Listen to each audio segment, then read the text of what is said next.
찬양 감사드립니다.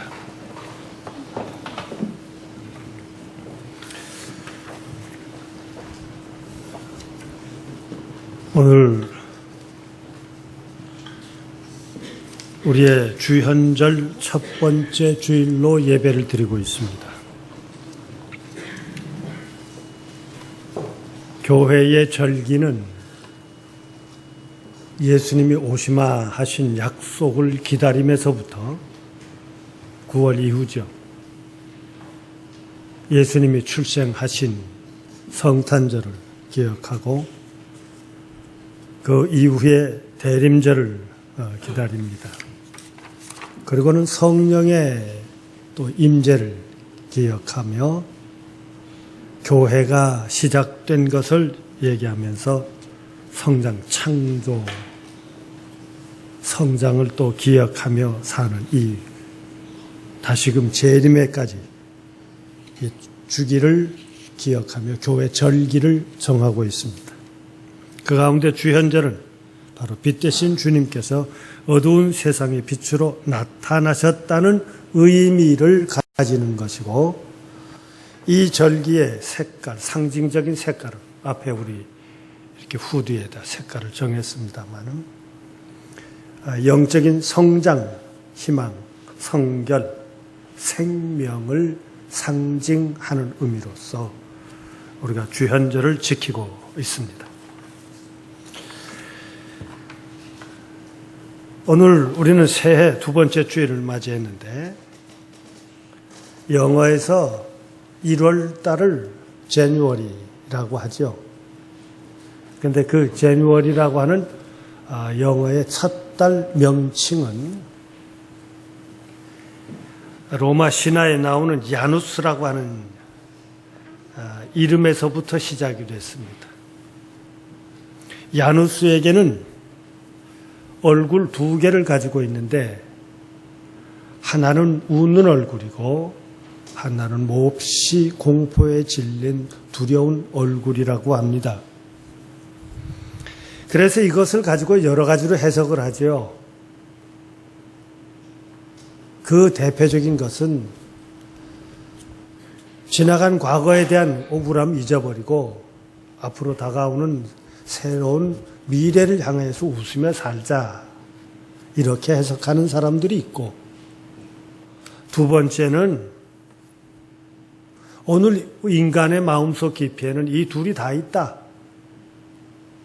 그러니 어느 순간이든지 내가 이 세상을 보는 웃음으로 볼 거냐, 아니면 두려움과 공포와 슬픔으로 세상을 고난과 절망으로 볼 거냐, 한 인간의 두 가지의 모습 속에서 우리는 어디에 의해서 지배를 받으며 살 것이냐는 개인적인 혹은 심리적인 해석이 있을 수 있을 것입니다. 그러나 사실은 야누스는 원래 로마에서는 그렇게 해석하지 않습니다. 아마도 우리 다 인터넷을 또 핸드폰에서 또 모든 걸 네이버에 찾아보시면 야누스에 대하면 이렇게 해석합니다. 성과 집을 지키는 문에 있는 신이래요. 지킴이 신이에요. 이 이야기는 오늘 우리의 성을 향해서, 우리의 집을 향해서 오는 내가 웃는 얼굴은 평화를 상징한 것이고, 공포와 찡그린 두려움의 얼굴은 전쟁을 의미하는 것인데, 우리 성을 향해 오는 너, 우리 집을 향해 오는 너, 나하고 어떤 관계로 살래? 하는 거예요. 평화적인 관계를 가지고 살겠니? 아니면 긴장, 싸움의 관계로 살겠는가? 내 마음 씀씀에 따라서 나는 너에게 무서울 수도 있고, 동시에 나는 너와 웃으며 평화를 이룰 수 있다고 하는, 내가 나를 공격하는 날 전쟁이고 내가 나와 더불어 협조하는 평화의 만남이라면 우리는 웃으면서 만나자고 하는 매우 상징적인 거예요. 어느 글을 읽다 보니까 재밌는 게 있더군요. 어느 집에 가면 개조심 그렇게 붙었다며요. 지나가는 대문 앞에 올 사람을 위해서 조심하라는 겁니까? 아니면 집안에 있는 내가 안전하겠다는 겁니까? 어느 의미예요? 둘 다 의미가 다 맞을 거예요. 공용실이 물려서 문제 안 생기길 바라고, 또 아무 일 없이 우리를 해코지 하기 위해서 왔단 너 개가 확 문다 너, 아마 양쪽에 문제가 다 있을 거예요.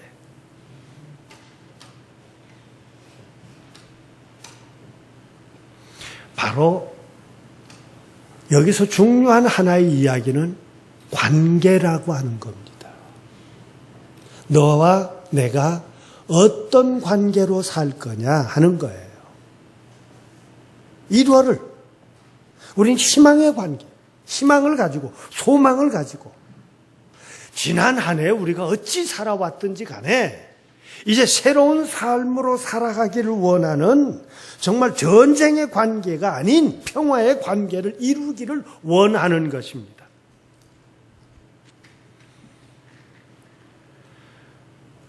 오늘 읽었던 신명기 16장의 말씀은 사실은 똑같은 내용을 출애굽기 12장 1절 이하에도 있습니다. 우리가 너무나도 잘 아는 것처럼 이것은 애굽에 종살이를 하고 살던 400여 년을 종살이로 애굽에 주눌러 살면서도 그 민족이 한 번도 잊어버리지 않고 기다리며 지켜온 하나님, 오늘 우리를 향해서 이 땅에 하나님의 백성으로서 잘 살게 해주신다고 그러지 않았냐. 우리 조상 때부터 지금 이 시간까지 우리들은 그걸 바라며 살아왔는데 지금 우리에겐 희망이 없지 않느냐 하는 가장 무능의, 가장 절망의 절정적인 순간,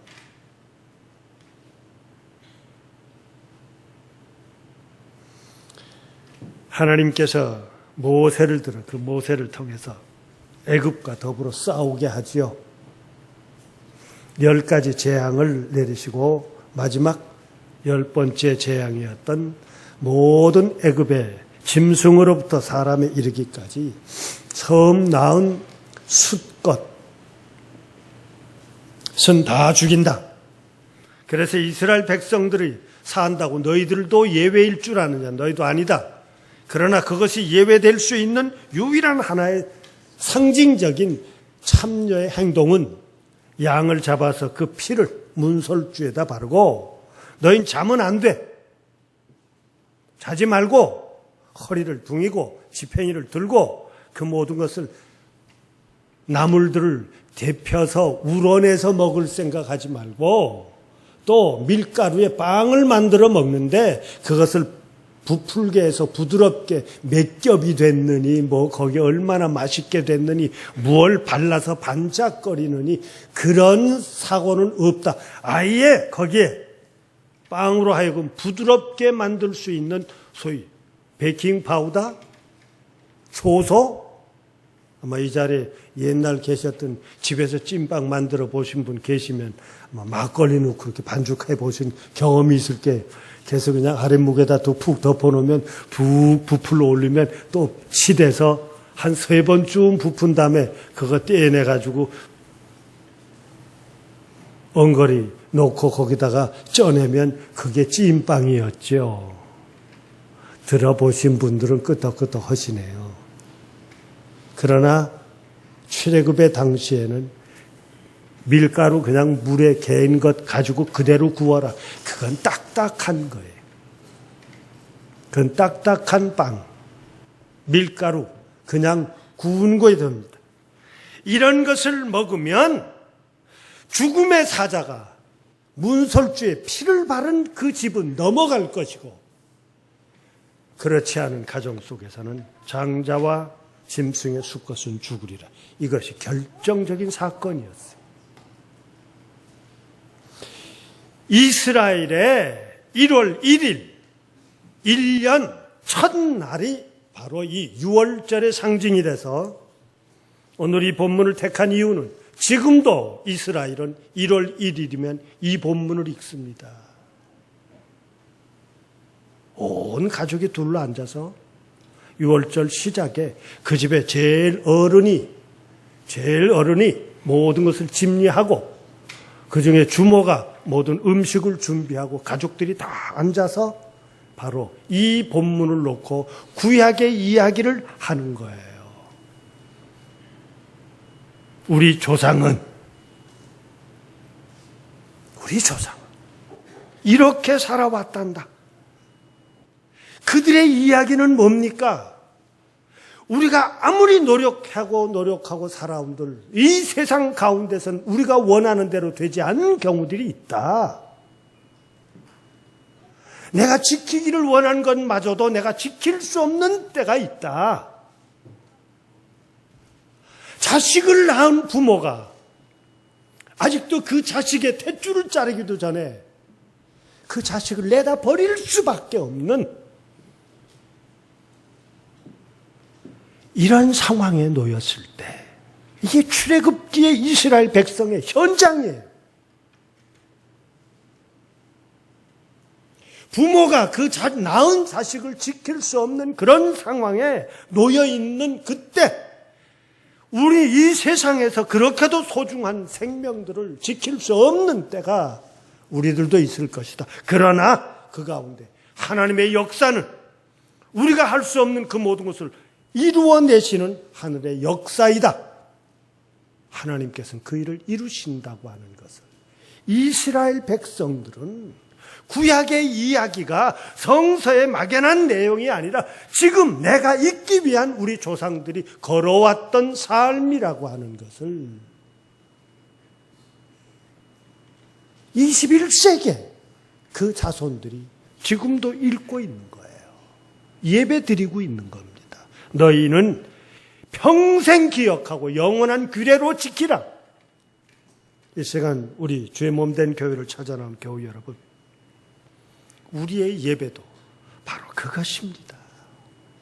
사노라 세상 속에서 우리가 가지고 있는 수많은 어려움들 가운데서도 하나님의 도우심만이 진정한 모든 것을 이루어질 수 있기에 나의 노력과 나의 견딤뿐만 아니라 하나님의 도우심이 오늘 우리를 일구어 가신다고 하는 것을 믿는 신앙으로서 우리는 예배 드리고 있습니다. 하나님이 이 해 우리의 모든 삶에 함께 하시기를 바랍니다. 그러기에 이 하나님의 말씀에 순종하는 길만이 참 사는 길이라고 하는 것을 지금도 몇천 년 전의 조상의 얘기 아니라 지금 내가 살고 있는 나 한 사람은 내가 있기 위하여 부모가 있었고 형제가 있습니다. 이스라엘은 자기를 자기 하나로 생각하지 않는다고 하는 겁니다.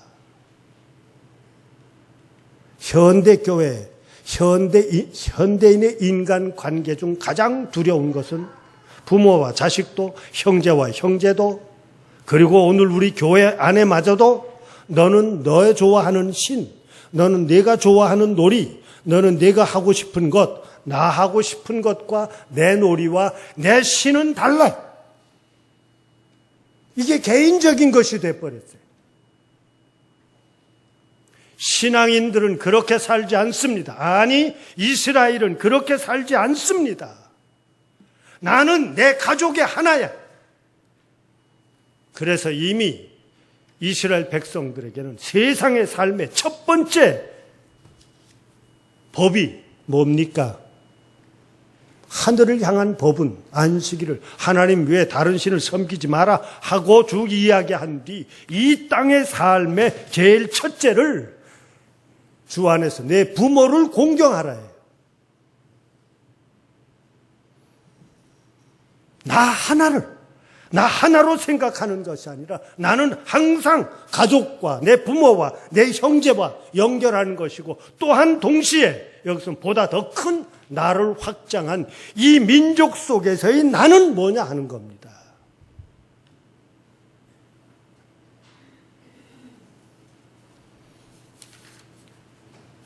그러게 아무리 작은 어린아이라도 이 유월절을 예배를 드리 그 예배에 참석하는 사람들, 그들은 세상은 살고 세상은 열심히 살고 죽음의 자리에서마저도 생존이라도 해라. 터져도 좋고 피를 흘려도 좋고 내가 비참한 자리에 놓여도 좋지만 생존만이라도 살아있어라. 그러면 하나님께서 어느 날 너를 들어 세우실 것이라고 하는 것이 예언자들을 통한 이스라엘의 처절한 삶을 향한 외침이었어요.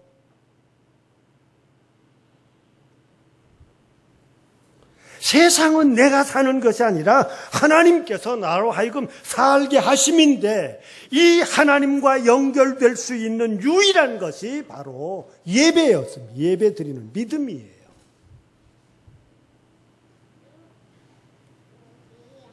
하나님과의 약속이었습니다. 나는 너희 하나님이 되고 너는 내 백성이 되리라고 하는 이 하나. 그래서 그들은 많은 고난과 역경 가운데서도 이 하나님과의 약속 하나만은 지키고 살았습니다. 그런데 어느 순간부터인가 우리는 그것을 잊어버리며 살도록 됐어요.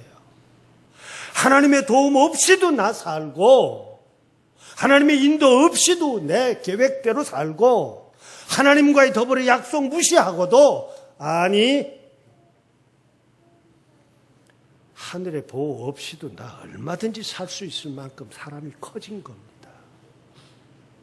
그러다 보니 그동안은 너와 내가 하나가 되어 살 수 있었는데 필요했는데 농촌 문화만 해도 그렇습니다. 이웃하고 다투면 농사 지을 때마다 고생스럽습니다. 함께 밭 갈자 그러면 따로 놀면 나 혼자 온 밭을 다 갈아야 돼. 우리 품앗이라는 말이 있잖아요. 시골에서 같이 협력하지 않으면 그때 모든 일을 이룰 수 없습니다. 오늘은 내 밭 같이 일하고 내일은 내 밭 같이 일하고 이렇게 해서 온 마을이 돌아가며 하나가 살아야 되는데 그게 안 되는 세상이죠.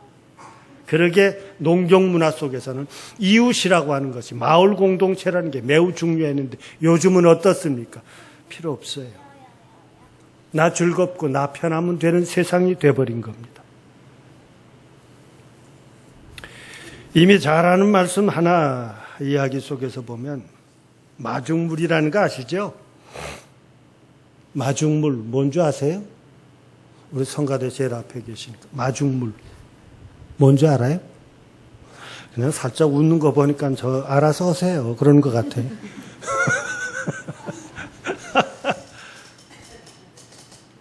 마중물은 뽐뿌지를 해본 사람이 아니면 마중물이 뭔지 몰라요.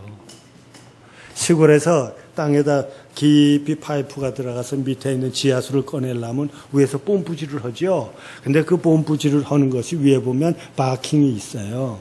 근데 이 바킹이 빨아 당겼다가 또 내려가면 다시 공기가 빠지고 또 물 올리고 빠지고 올리고 빠지고 하는데 이때 이 역할을 잘 하라고 거기다가 물 한 바가지 혹은 두 바가지를 붓는 것이 마중물이에요. 그 바가지에 물이 없으면 큰일 나요.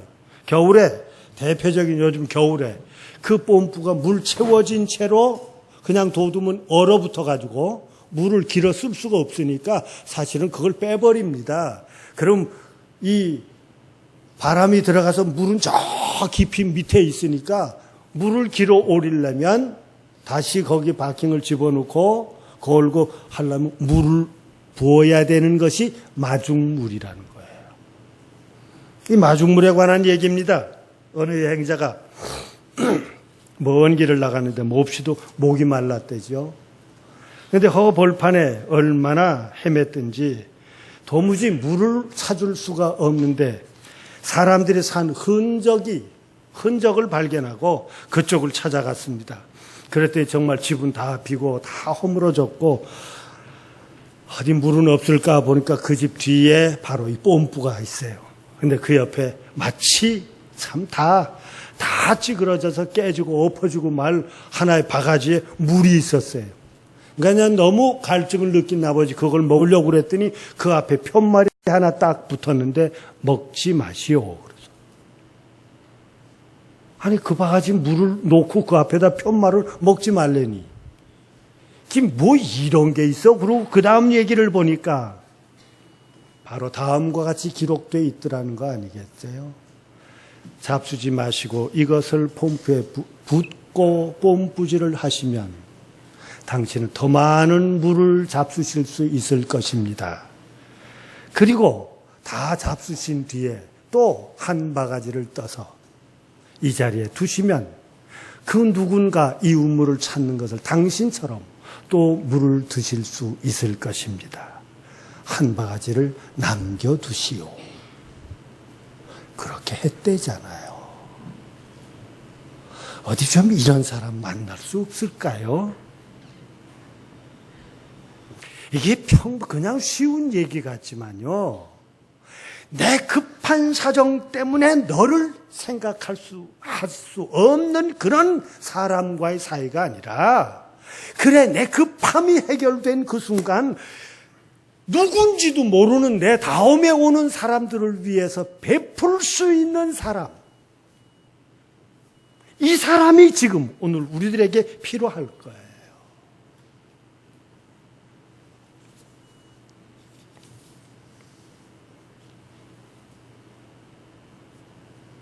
얘기 하나를 더 하죠, 뭐. 이건 미국 사람들에 관한 얘기입니다. 종종 베스트셀러라고 하는 것, 우리 다 단어 잘 아시죠? 베스트셀러. 그러면 그때 많이 최고로 잘 나가는 소설책, 읽을 수 있는 거리, 그 베스트셀러라고 그러고, 혹은 다른 영어에서는 그걸 롱셀러라고도 표현을 하는데, 미국 사람들에게서 가장 많이 읽혀지고, 오래 읽혀지고, 가장 인기 있는 소설. 그것은 우리도 너무나도 잘 아는 마가렛 미첼이라고 하는 작가가 쓴 바람과 함께 사라지다입니다.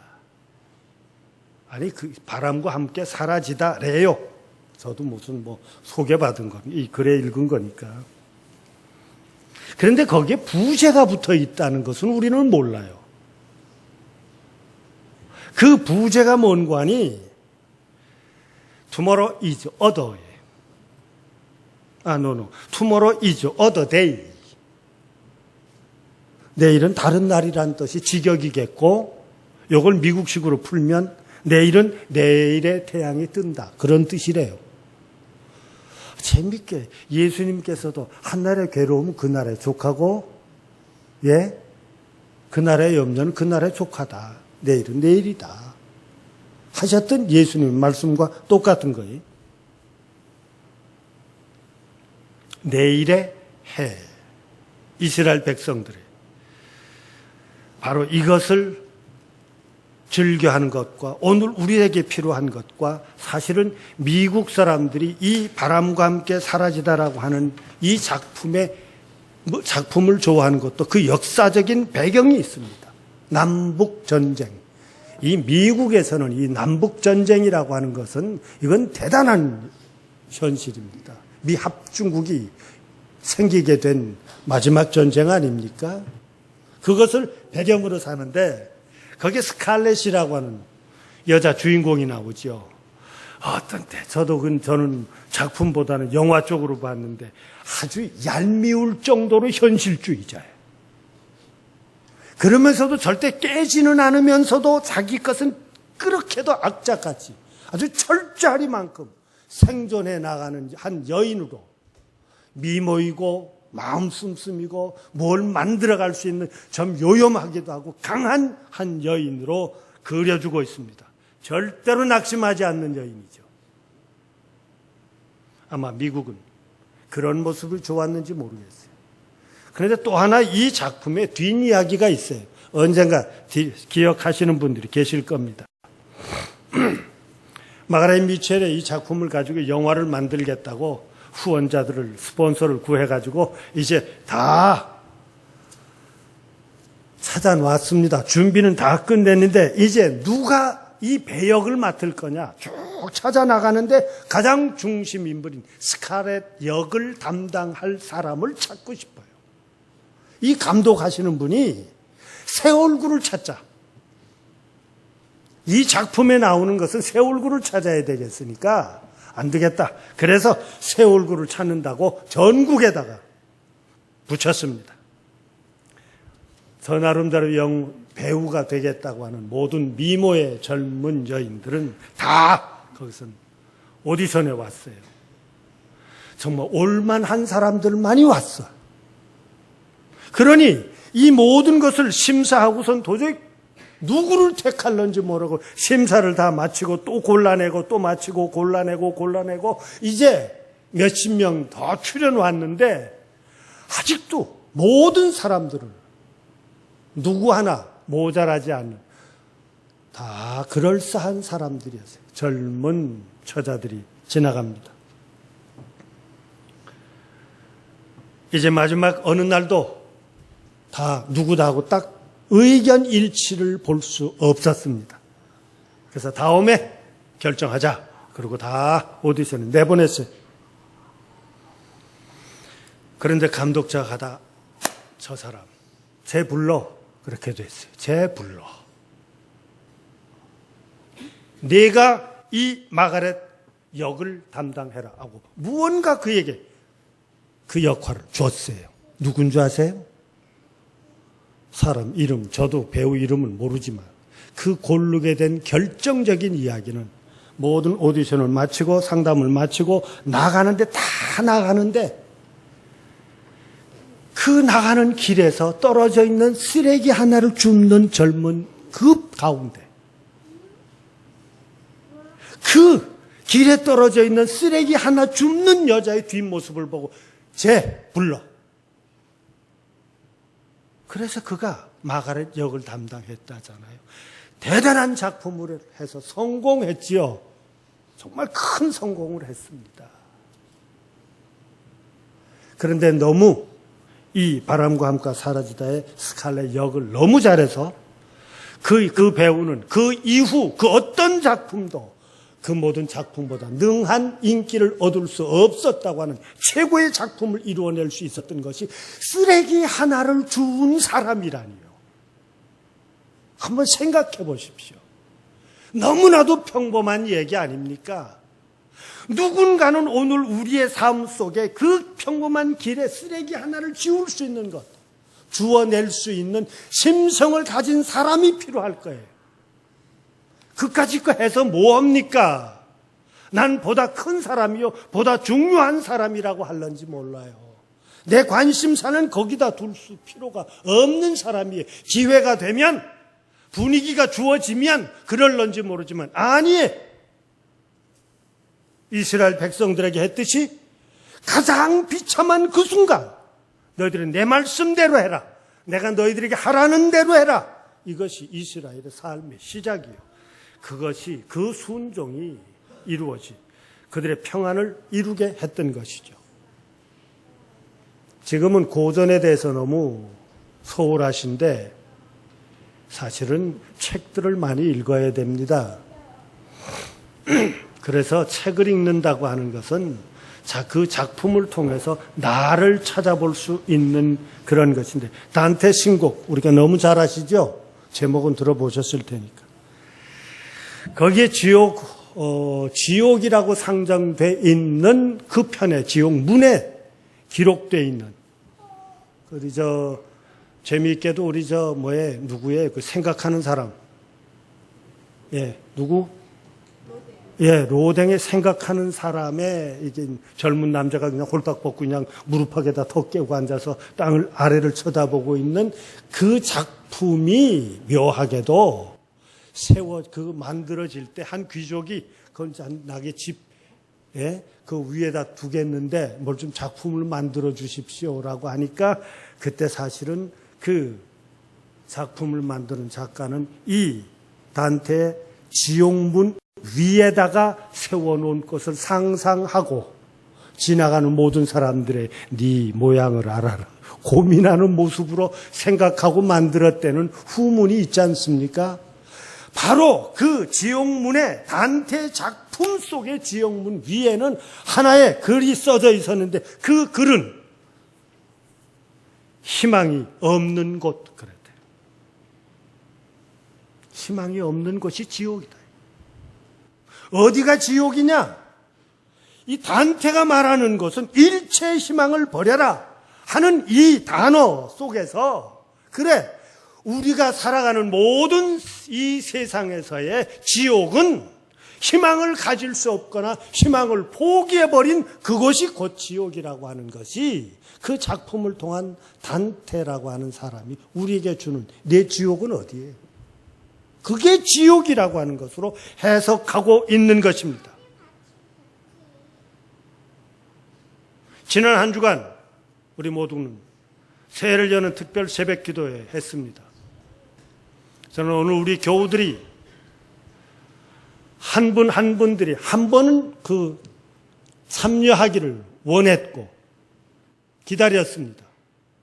먼 길에서도 그 모든 날짜를 그 시간을 지키며 참여하신 분들이 계십니다.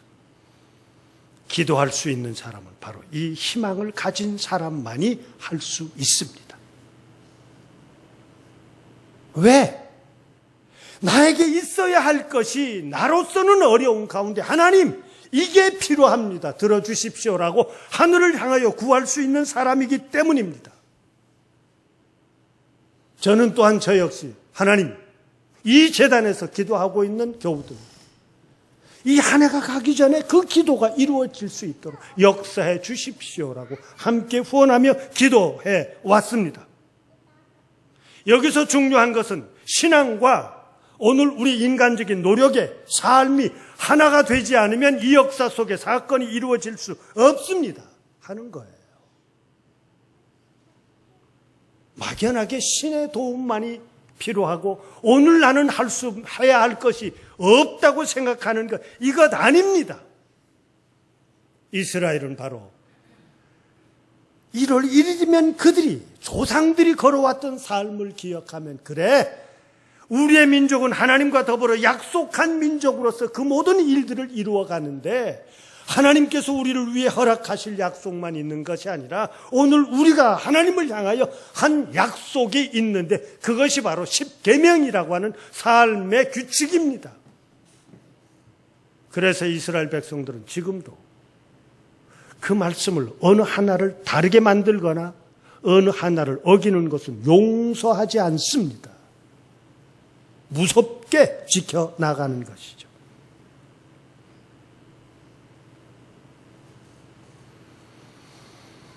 오늘 디모데전서 6장은 사실은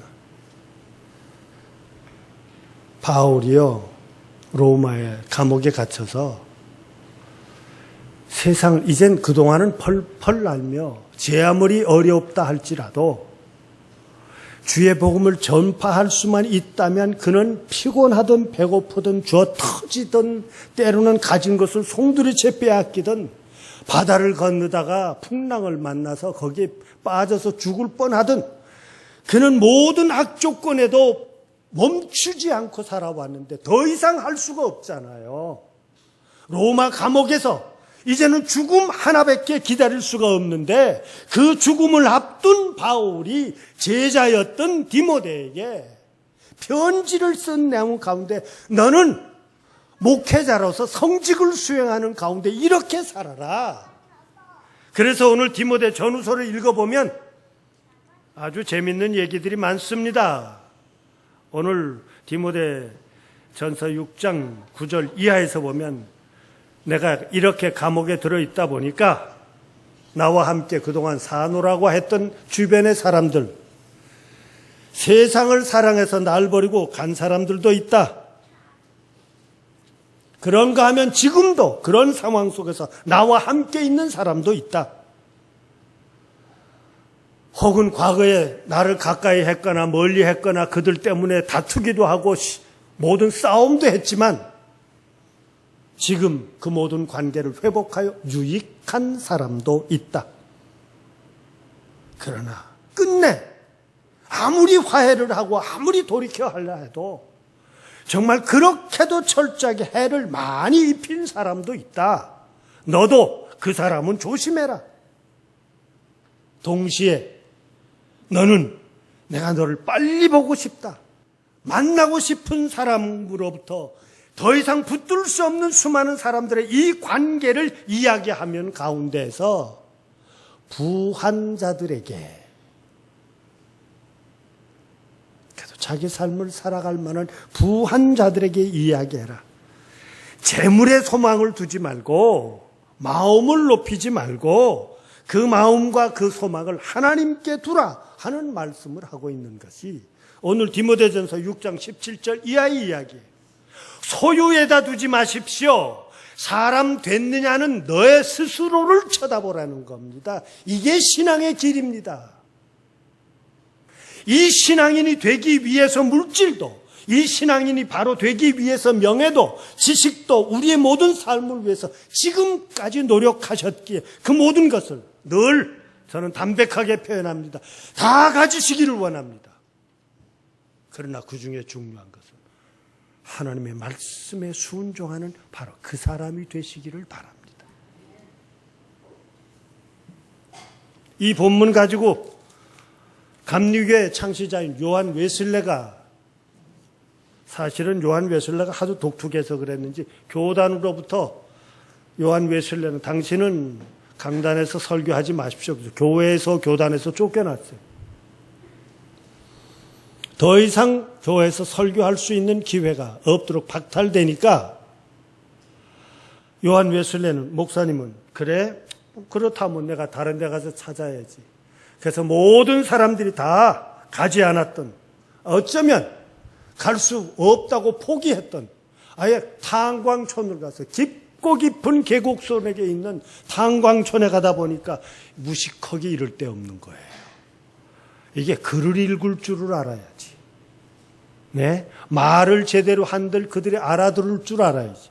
그 사람들에게 모여서 하늘 사람이 됩시다 하는 설교를 허전히 하도 기가 막히니까 그는 결국 탄광을 찾아다니느라고 말을 타고 갔어요. 그래서 감리교 상징하는 마크는 말 탄 사람입니다. 우리 교단의 마크는 뭐지요? 역사의 중심을 향한 화살촉이라고 하는 것을 상징하는 기자를 중심으로 써 있지요. 그래서 조금 우리 기장들은 좀 중심을 쳐다볼 수 있는 자죠. 요한 웨슬레는 탄광촌에 세상 끝에까지 가서 말을 타고 다녔는데 그들이 하도 무식한 사람들이니까 그들에게 주의 복음을 전하기 위해서 우선 모으느라고 제일 먼저 사용한 것이 뭔지 아세요? 성가대를 사용했어요. 그게 바로 실제로 복음 성가의 원조를 신학적으로 설명할 때 제일 먼저 쓴 사람이 바로 요한 웨슬레라고 쓰고 있습니다. 그리고 그림들을 사용하고 그러다 보니까 탄광에 있는 광부들이 점점 더 신앙인이 되고 그의 이름이 넓혀지니까 어느 순간인가 그 모든 기업인들이 요한 웨슬레를 모셔다가 설교 한번 듣는 것이 신앙의 큰 자인 것처럼 될 수밖에 없었어요. 어느 날 수많은 여러 이름이 알려져 있는 경제 대가들이 신앙의 집회를 잇는데 그때 요한 웨슬레를 모셨답니다. 바로 그때 이 본문 디모데전서 6장 17절에서 19절의 말씀을 가지고 설교를 했는데 지금도 감리교에서뿐만 아니라 세계가 이 본문을 설교할 때면 빼지 않고 이 얘기를 저도 하고 있어요. 그날 설교 대지가 3가지였답니다. 첫째는 모을 수 있는 데까지 직역을 합니다. 모을 수 있는 데까지 모으십시오. 얼마나 신나는 일이에요. 두 번째, 저축할 수 있는 데까지 저축하십시오. 세 번째, 다 긍정하시죠? 거기까지 마음에 드실 거예요. 세 번째는 헌금할 수 있을 만큼 헌금하십시오. 그리고 설교 끝. 그런데 이 설교가 지금도 세대가 엄청 지났음에도 불구하고 지금도 그 설교의 대지는 오늘 우리를 향해서 설득력 있게 이야기하고 있지 않습니까? 우리는 또 한 해를 살아가야 합니다. 크게 사실 일이 아니라 길에 떨어져 있는 휴지 한 조각을 집을 수 있는 적은 것을 한 마음 씀씀이가 가지며 이 땅의 그 하나가 나를 향한 큰 작품을 이루어낼 수 있듯이 하늘이 살라 하신 이 한 해 그 어느 것 하나도 그 누구 하나도 우리는 소홀하지 않으며 내가 주어진 내 자리, 내 직분, 내 역할 그곳에서 하나님께서 원하시는 그 말씀에 순종하는 자로 사며 너와 나를 들어 하늘의 놀라운 역사를 일궈가는데 필요한 한 해의 삶이 되시고 살아가는 너와 내가 되시기를 기원합니다. 사랑의 하나님, 오늘 우리를 부르시며 이 제단에서 한 가족이 되게 하심을 감사합니다. 우리의 생명을 꼭 지켜야 하고 지금 내가 살고 있는 자리를 꼭 일구어야 하고 이 한 해 내가 만나고 내가 피할 수 없는 모든 것 자리자리에서 하나님을 향해 살아야 될 참 이유를 생각해 보았습니다. 쓰시옵소서 우리를 들어 하나님이 영광 받으며 우리를 들어 나와 만나는 모든 사람들이 살며 우리를 들어 내가 있는 그 소리를 일구어낼 수 있는 저희들 되게 하여 주옵소서. 그리스도이신 예수님의 이름으로 기도드리옵나이다. 오늘도 우리를 살라 하신 하나님, 귀한 성일을 맞이하여 주의 제안을 찾아 나와 예배드리며 이스라엘 백성들이 그의 첫날을, 새해 첫날을 맞으면 함께 그 의미와 역사를 나누는 본문을 가지고 저희들이 나누었습니다. 이 시간까지도 저희들을 살게 하신 하나님, 앞으로 한 해의 삶을 도와주시옵소서. 이제 하나님께서 이 땅에서 역사하시는 모든 일들을 같이 참여하는 이들이 상연의 식구들이 되었습니다. 이 제단을 통하여 마치 해야 될 수많은 일들에게 우리의 것이 필요한 줄 알고 이 시간 예물로 참여합니다. 이 예물을 마련하기 위해서 일하는 일터와 하늘이 필요함을 깨닫는 그 영적인 깨달음과, 그래서 특별히 성별하여 내 삶의 한 부분을 나누며 주 앞에 드려진 그 심령과 손길을 받아 주시옵소서. 늘 반복하며 기도했던 것처럼 이것은 물질만이 아니라 오늘 우리의 신앙의 예물이기에 믿음 가운데 하나님의 능력 앞에 우리에게 꼭 있기를 원하고 해결받기를 원하는 각자의 기도 제목 또한 받아 주시옵소서. 주님이 쓰시겠다, 주님이 필요하다는 그 자리 앞에 우리 모두는 이해하고도 내 삶이 모자람이 없고 흐트러짐이나 안타까움이 없도록 늘 채워 주시옵시며 하나님의 복음이 30배, 60배, 100배의 결실로 이 시대에 말씀 앞에 진정한 제단과 말씀 앞에 참으로 살아가는 주의 가족들의 모습을 일구어 나가는 저희들 되게 하여 주옵소서. 그리스도이신 예수님의 이름으로 기도드리옵나이다. 아멘.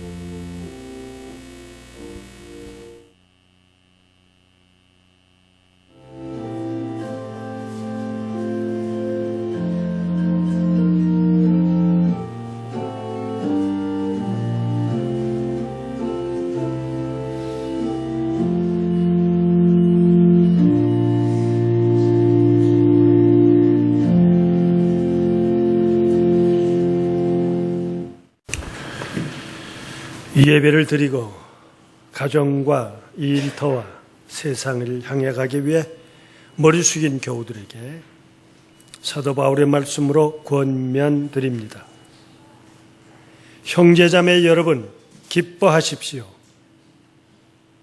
온전하게 되기를 힘쓰십시오. 서로 격려하십시오. 같은 마음을 품으십시오. 화평하게 지내십시오. 그리하면 사랑과 평화의 하나님께서 여러분과 함께 하실 것입니다. 지금 우리를 죄 가운데서 구원해 주신 주 예수 그리스도의 은혜와 하나님 아버지의 무한하신 사랑과 성령의 감화와 감동하심과 인도하심과 보호하심과 축복하시는 권능이 이 재단에서 자라는 우리 딸과 아들들 위해, 그들의 교육을 담당하는 부장들 위해, 그리고 새롭게 직분을 담당한 여종들 위해, 먼 이국 땅에 갔다가 성일을 맞이하여 주의 재단을 함께 찾아온 우리 창현의 가족들 위해, 또한 우리의 이 나라의 한 젊은이기에 나라와 민족을 지키기 위해 국방의 의무를 다하기 위해 이제 군악대로 징집되어 가는 귀한 아들 위해 또 한 주간을 말씀 가운데 살기를 원하는 머리 숙인 상현의 식구들과 일본에 있는 형제 교우들과 세계 도처에 나가 있는 상현의 딸과 아들들 위해 함께하여 주시옵기를 간절히 축원하옵나이다. 아멘.